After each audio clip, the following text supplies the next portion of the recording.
Ngayon, pag-uusapan ko ang tungkol kay Kakashi Sensei, ang pinakamamahal na ninja sa mundo.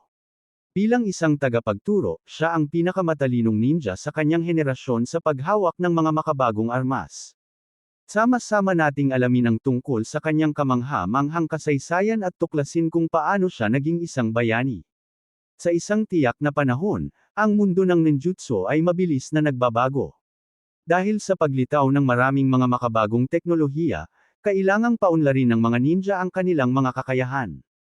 Sa oras na iyon, maraming mga ninja ang madalas na pinapatay ng mga pag-atake ng kaaway, at napansin ito ni Kakashi Sensei ng ilang sandali na tuklasan niya ang paggamit ng mga thread ng chakra, na kasing maaasahan ng mga sandatang metal. Si Creative Kakashi Sensei ang unang taong nag-imbento ng paraan para magamit ang makabagong sandata na ito. Si Creative Kakashi Sensei ang unang taong nag-imbento ng paraan para magamit ang makabagong sandata na ito. Mga kuha na kinunan mula sa ilang partikular na clip o action scene sa isang peliko. Ang kanyang pamamaraan.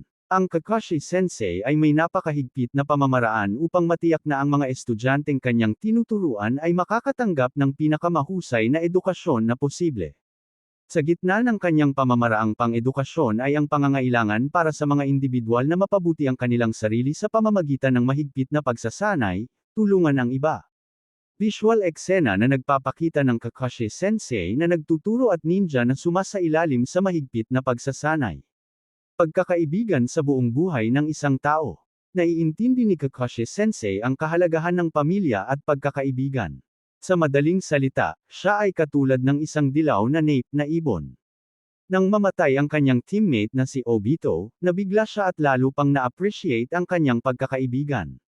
Napatunayan ni Kakashi Sensei sa sarili niyang mahihirap na karanasan na kaya niyang gumapang sa mahihirap na sitwasyon at tinuturuan niya ang kanyang mga estudyante na mag-isip sa parehong paraan. Naniniwala si Kakashi Sensei na ang paghahanda at pagsisikap ay mahalaga upang makamit ang kanyang mga layunin. Naniniwala siya na mahalaga ang magkaroon ng mga pangarap sa buhay. Sinabi niya na dapat matuto ang bawat isa na kilalanin ang kanilang sarili at harapin ang kanilang sarili.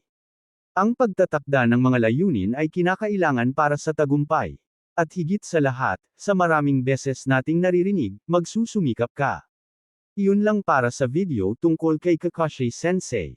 Siya ay isang mahusay na tagapagturo sa pagtatakda ng layunin, pagpapaunlad ng sarili, at halaga ng buhay, at ang kanyang mga estudyante ay maswerte na maimpluwensyahan ng kanyang pilosopiya.